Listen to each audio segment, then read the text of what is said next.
Do you replay conversations from 3 days ago while you're supposed to be sleeping? You reread texts 5 times before you send them.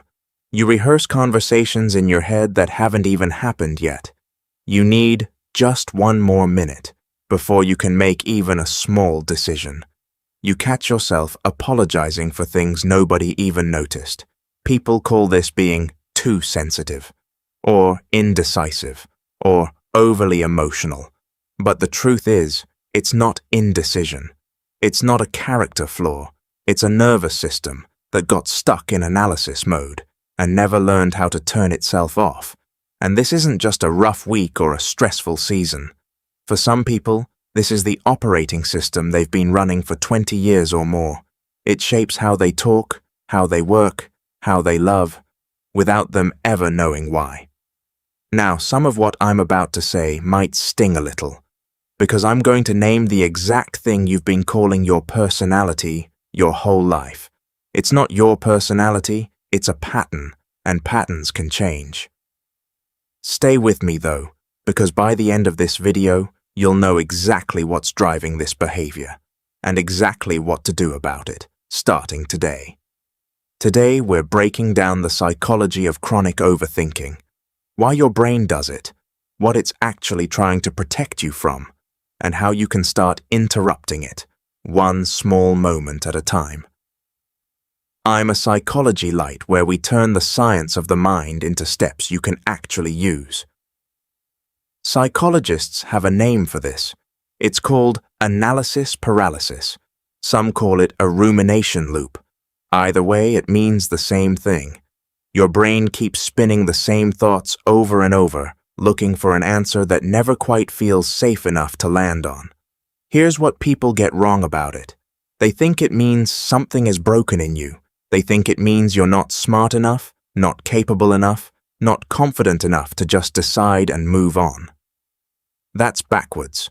The truth is, this pattern shows up most in smart people, careful people, the ones who notice details other people miss, the ones who think 3 steps ahead, because they've learned that thinking ahead keeps them safe.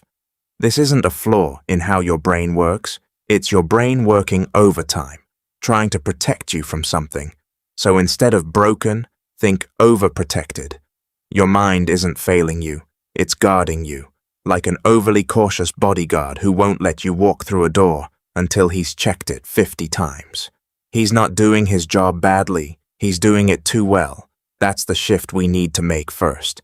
You are not lazy. You are not weak-minded. You are running a mental security system that never learned when to stand down. And once you understand where that system came from, you can finally start turning down the alarm. So what's actually running this system underneath? It comes down to one quiet belief, sitting deep in the back of your mind. If I think about this enough, I can stop it from going wrong. That's it. That's the engine behind every reread text, every rehearsed conversation, every extra minute you take before deciding anything. Your brain has convinced you that thinking harder equals staying safer, that if you just turn the problem over one more time, you'll catch the mistake before it happens. Picture a smoke detector. Its whole job is to protect you.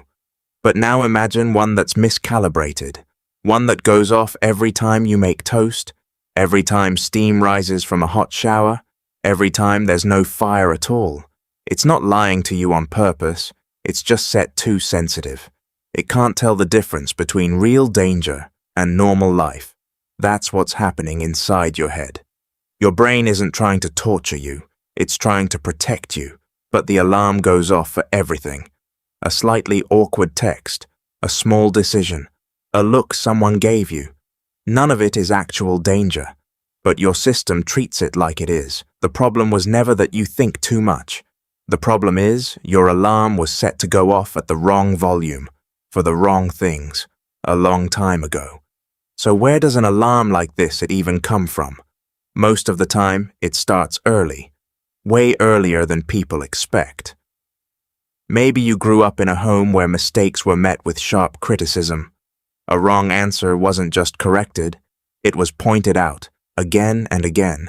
until you learned to check everything twice before anyone else could catch it first. Or maybe it went the other way. Maybe you were the responsible one, the kid who kept things together, who got praised for being careful, mature, dependable. Either path teaches the same lesson. Staying alert keeps you safe. Staying alert keeps you loved, so your brain built a system around that lesson. And here's the part that's hard to admit. Overthinking actually feels good in a strange way.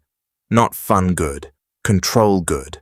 As long as you're turning a problem over in your head, some part of you believes you're stopping something bad from happening. You're suffering a little now, on purpose, so you won't have to suffer more later.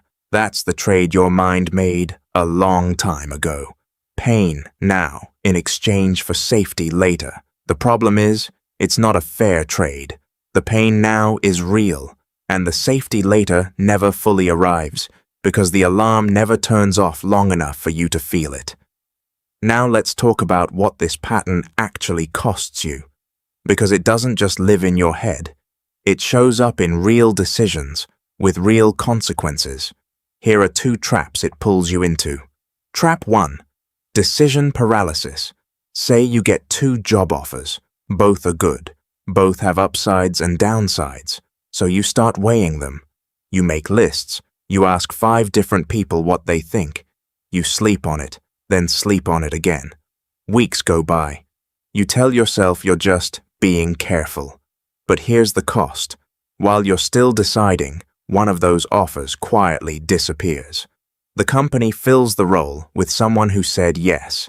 Being careful didn't protect you. It just cost you the choice altogether. Trap 2. Perfection as procrastination. Maybe it's a video you want to post, a business you want to launch, a message you've been meaning to send. You keep telling yourself it's not ready yet. One more edit, one more read through, one more tweak. But not ready can stretch on forever, because perfect doesn't actually exist. And here's what it really costs you. You never put it out into the real world, which means you never get real feedback, which means the fear you're protecting yourself from never actually gets tested. It just sits there, untouched, growing bigger in your imagination than it ever would have been in reality. Both traps look like caution. Both feel responsible in the moment, but both are quietly stealing something from you. Time, chances, and proof that you could have handled it all along. But the most damaging trap isn't about decisions or deadlines. It's about the people you care about. Say a friend texts you back with just one word. Okay. No emoji, no exclamation point, nothing extra. Your mind grabs onto it instantly. Did I do something wrong? Are they mad at me? Did I say too much last time we talked? You start replaying old conversations, searching for the moment you must have messed up. Within an hour, you've built an entire story in your head. One where your friend is upset with you, even though nothing has actually happened. So what do? You pull back, you wait for them to text first, you get a little colder, a little more distant, just in case. You're protecting yourself from a rejection that hasn't even occurred. And here's the painful part. Your friend never was upset. They were just busy, or tired, or typing on a small phone screen. But your distance is real now. They can feel you pulling away, and they start to wonder what they did wrong. This is how overthinking turns into self-fulfilling prophecy. You imagine the rejection, act like it already happened, and slowly create the exact outcome you were trying so hard to avoid. Not because the other person pushed you away, but because you left first. So how do you actually start turning this alarm down? Not with a mindset shift, with action. Here are 4 things you can do in the next 24 hours. 1. The next time you catch yourself rereading a message before sending it, stop. Give yourself 60 seconds. No edits, no rereading a 5th time. Just send it. You're not testing the message. You're testing whether the world actually falls apart when it's not perfect. It won't. 2. Pick your next small decision. What to eat, what to wear, which show to watch. Set a 10-minute timer. When it ends, you commit.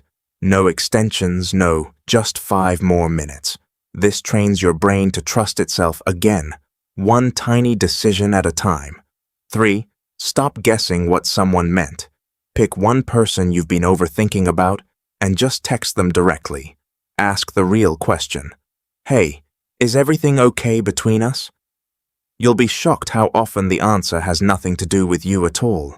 4. Take the worst-case outcome living in your head, the one fueling all this thinking, and write it down. Say it out loud.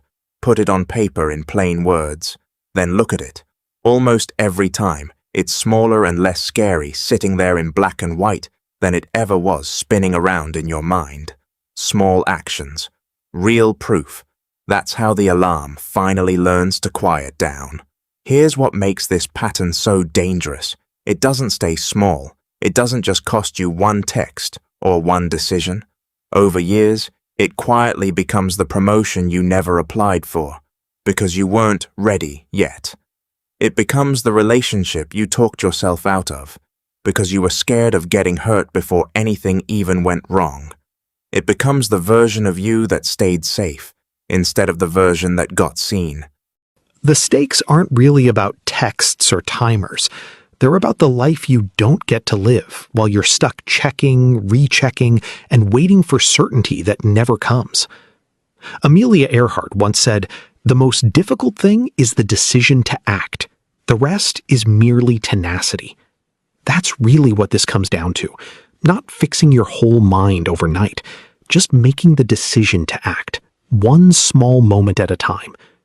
If this video helped you see your own pattern a little clearer, do me a favor. Hit like and subscribe if you're new here, because we break down the psychology behind your everyday habits every single week. And send this one to the person who reads every text 3 times before hitting send. They need to hear this today. Until next time, keep your mind on your side.